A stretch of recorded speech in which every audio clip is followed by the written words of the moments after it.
Moscou, un professeur d'université américain a déclaré que les gouvernements occidentaux n'étaient pas désireux de condamner l'horrible régime du TPLF. Amnesty dénonce la Libye et Europe pour des abus horribles de migrants.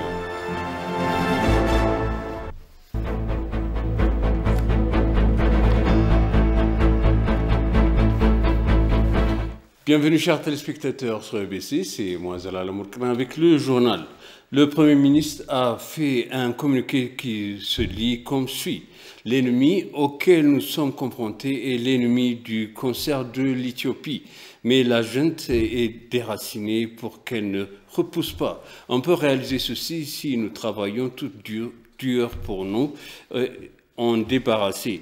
Les individus peuvent faire des erreurs ici et là dont le processus des informations distinctes peut être étendu.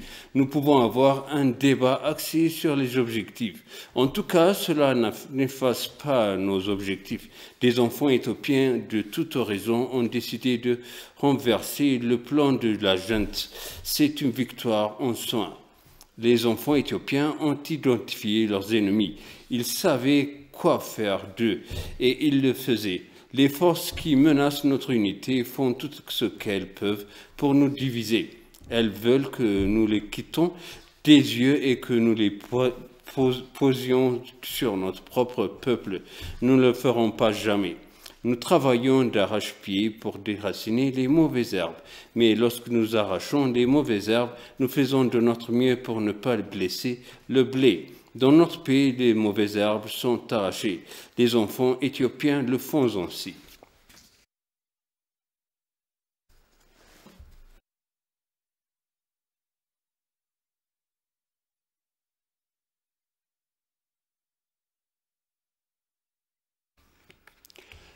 L'université de police éthiopienne a diplômé hier des officiers de police avec des diplômes et des maîtrises dans divers domaines de l'éducation et de la formation de la police. La cérémonie de remise de diplôme s'est déroulée en présence de la présidente éthiopienne Sahle-Work Zewde. Selon Mesfin Abebe, vice-président de l'université de police éthiopienne, l'université a diplômé 465 stagiaires alors qu'elle est passée d'un collège universitaire à une université à part entière. Le commissaire général de la police fédérale, Demellash Gebre Michael, a déclaré que les diplômés devraient montrer que les ennemis de l'Éthiopie ne peuvent pas être détruits. Les officiers qui ont servi l'université pendant de nombreuses années ont également été récompensés par la présidente Sahle-Work Zewde.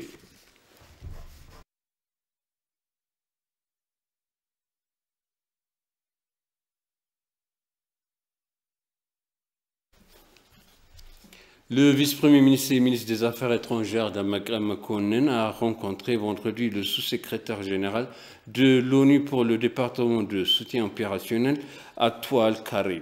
Le vice-premier ministre a également déclaré que la force intérimaire de sécurité des Nations Unies pour Abiy a joué un rôle très constructif dans le maintien de la paix et de la stabilité, bien qu'elle soit confrontée à divers défis.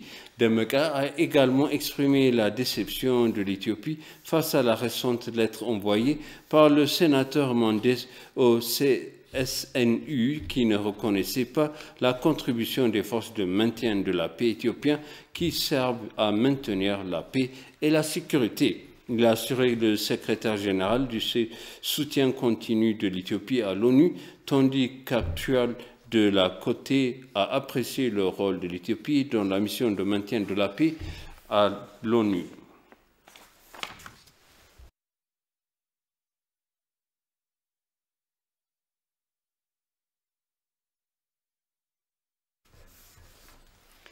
La ministre de la Paix, Moufarat Kamil, a effectué une visite officielle en Allemagne et au Royaume-Uni.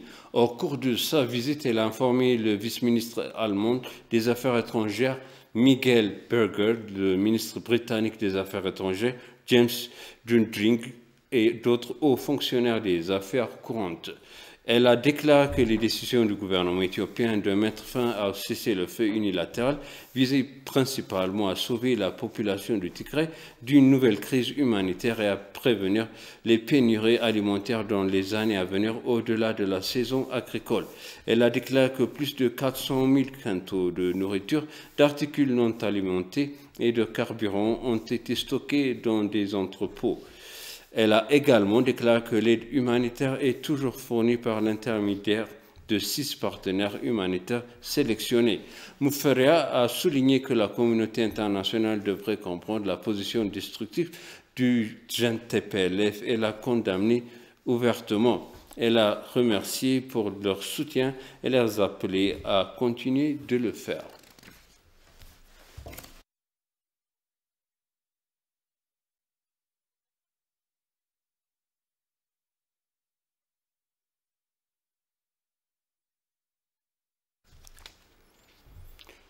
Le programme alimentaire mondial a lancé hier un vol de Mekelle vers Mekelle pour fournir une aide humanitaire dans la région du Tigray. La demande de vol a été acceptée dans le gouvernement. L'avion transportant 6 personnes d'Addis Abeba à Mekelle appartient au programme alimentaire mondial des Nations Unies, a rapporté l'ENAB. Le soutien aérien d'Addis Abeba à Mekelle sera utilisé pour payer la nourriture, la nutrition, le chargement et le déchargement des travailleurs dans 21 waradas de l'État. L'avion est arrivé à Mekelle hier et s'est retourné ici à Addis Abeba. Le gouvernement a travaillé dur pour fournir une aide humanitaire à la région. Il aurait transporté un grand nombre de camions d'aide humanitaire du port de Djibouti vers la région. On sait également que le gouvernement a décidé de n'utiliser que l'aéroport international de Bolé pour ceux qui souhaitent fournir une aide humanitaire.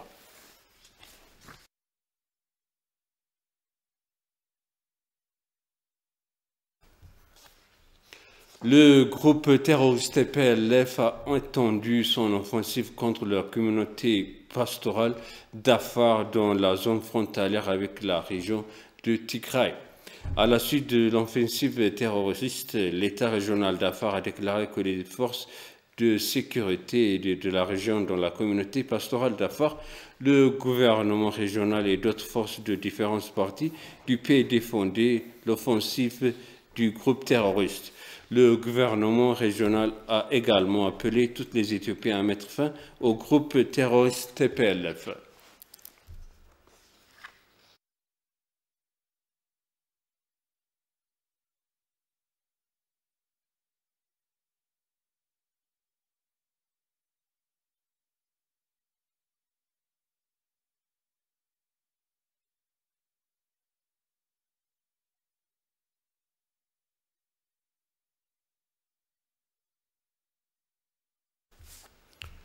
Et pour conclure le journal, Amnesty critique la Libye et l'Europe pour des abus horribles de migrants. Un rapport du groupe de défense des droits humains Amnesty International a révélé que les nouvelles preuves d'abus de migrants interceptés en mer et renvoyés de force dans des centres de détention en Libye. Des détails sur l'aggravation des conditions dans les camps de migrants sont apparus tandis que certains décrivent une expérience de violence sexuelle aux mains des gardes. Les nouvelles conclusions font suite à plusieurs rapports de ce type publiés depuis 2017 sur les mauvais traitements et de la torture de migrants. Le secrétaire général des Nations Unies, Antonio Guterres, a appelé à la fermeture des installations. Malgré une trêve entre les fractions belligérantes libyennes, depuis octobre, les groupes armés peuvent toujours détenir le pouvoir sur le terrain avec des migrants contrôlants.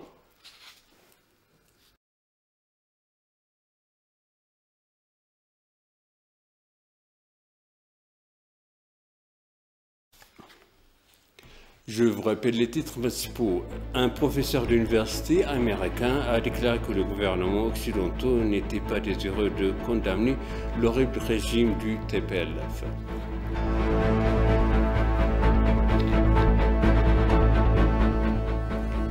Amnesty dénonce la Libye et l'Europe pour des abus horribles des migrants. chers téléspectateurs, s'achève le journal. Merci de nous avoir suivi. Excellente suite de programme.